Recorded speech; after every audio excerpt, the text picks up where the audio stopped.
They were refugees, cat-like warriors fleeing a dying planet, carrying nothing but each other, a code of honor, and a magical sword that could see beyond sight. And when they landed on American television in 1985, children absolutely lost their minds. ThunderCats was unlike anything on Saturday mornings. The animation was sharper, the stories ran deeper, and the villain was genuinely terrifying in a way cartoon villains simply were not supposed to be. For 4 years, the show dominated. Then, without a finale, without a proper goodbye, it vanished. So what actually happened? Why did one of the greatest cartoons of the 1980s end so abruptly? Mid-story, without so much as a goodbye. And who is really to blame? This is the rise and fall of ThunderCats. Welcome back. Hit that subscribe button so you don't miss what's coming. Because today, we are going all the way back to 1985. This is the full story of how ThunderCats conquered a generation and why it ended so much sooner than it ever should have. Now, this story doesn't start in an animation studio. It starts with a toy pitch. In the early 1980s, a writer named Tobin Ted Wolfe had a concept, not a cartoon, not a comic book. A toy line, a race of humanoid warriors with feline features, stranded on a hostile alien world called Third Earth. He took that concept to LJN Toys, and they bought in immediately. Now, here's the key thing to understand about ThunderCats from the very beginning. It was not a show that happened to have toys. It was a toy concept that needed a show to sell. That difference would matter enormously later on. But in 1983 and 1984, it was just a smart business plan. To produce the actual cartoon, LJN partnered with Rankin Bass Productions, the legendary American studio behind those beloved stop-motion holiday specials, and Rankin Bass brought in their Japanese animation partner, Pacific Animation Corporation, PC for short. And PC was genuinely talented. When ThunderCats premiered on September 9th, 1985, the animation quality was noticeably better than almost everything else on American television at the time. Characters moved with real weight and purpose. But what truly separated ThunderCats wasn't just the look, it was the storytelling. Most action cartoons of the era were completely episodic. Nothing carried over from week to week. Nothing mattered beyond the 22-minute runtime. ThunderCats was different. It had actual ongoing character development. Lion-O had the body of a grown warrior, but the mind of a child. That was a real arc, a real journey, and the supporting cast was exceptional. Tygra, the calm strategist, the powerful, no-nonsense Panthro, voiced brilliantly by Earl Hyman, and Cheetara. Now, in 1985, female characters in action cartoons were almost never the fastest or most capable member of the team. Cheetara was both. She was powerful and self-sufficient in a way that was genuinely ahead of its time. And then there was the villain, Mumm-Ra the Ever-Living, a mummified sorcerer who could transform into an ancient demonic giant, and who made it his singular mission to destroy everything Lion-O held dear. He was one of the greatest cartoon villains of the entire decade.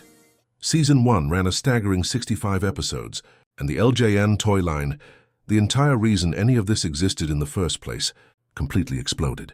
Action figures, vehicles, the Thunder Tank. Kids everywhere were begging for all of it. For a brief, brilliant moment, ThunderCats felt absolutely invincible. Now, in 1986, at the absolute peak of the franchise, Rankin Bass produced a massive 5-part TV movie event, ThunderCats Ho! New characters, deeper mythology, enormous ratings. From the outside, everything looked perfect. But behind the scenes, the first cracks were already forming, and they started in the toy aisle. The late 1980s toy market was brutal. New lines arrived constantly. G.I. Joe, Transformers, Masters of the Universe. Every 6 months, there was a new obsession. And ThunderCats, now 3 years old, was starting to feel familiar in a market that relentlessly rewarded novelty. The kids who had been 7 in 1985 were now 11.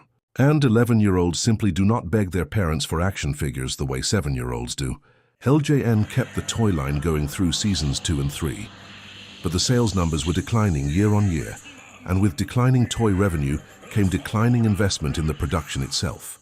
Meanwhile, Pacific Animation Corporation, the studio doing the actual animation work in Japan, was under serious financial strain. and Rankin Base itself was slowly winding down as a major force in children's television.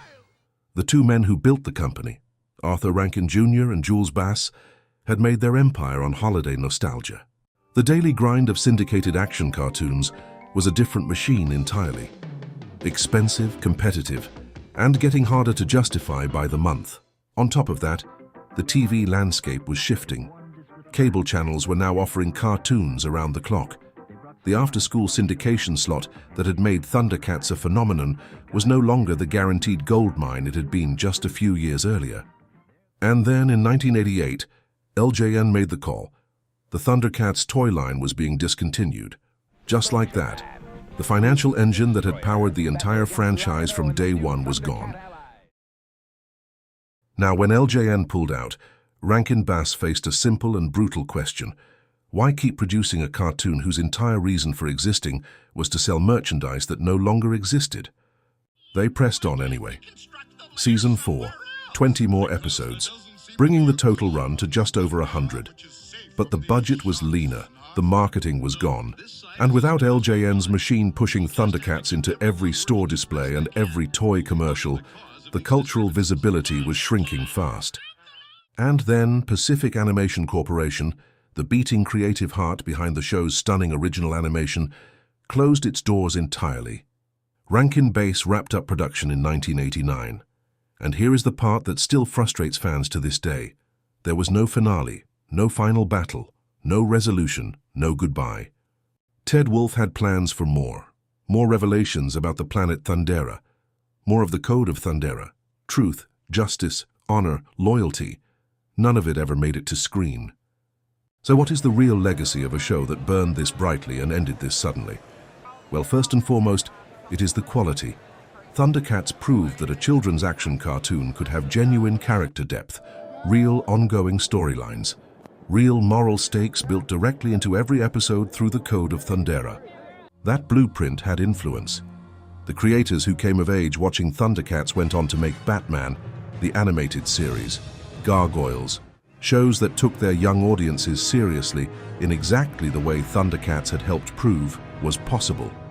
In 2011, Warner Brothers Animation brought ThunderCats back, darker, more serialized. The animation was stunning, the storytelling was ambitious, fans were genuinely electric with excitement. And then, after just 26 episodes, Cartoon Network cancelled it. History, it seemed, had a cruel sense of humor when it came to ThunderCats. A second reboot, ThunderCats Roar, arrived in 2019. It was a comedic reimagining. Fans were deeply divided. It was cancelled after one season, but here is the thing about ThunderCats. No reboot has ever quite captured what made the original special, and maybe, honestly, that is the highest compliment you can pay any show. The story of ThunderCats is ultimately not a story of failure. It's the story of something extraordinary built for complicated reasons. LJN wanted to sell toys. Rankin Bass and Pack wanted to make animation, and Ted Wolfe wanted to tell a real story.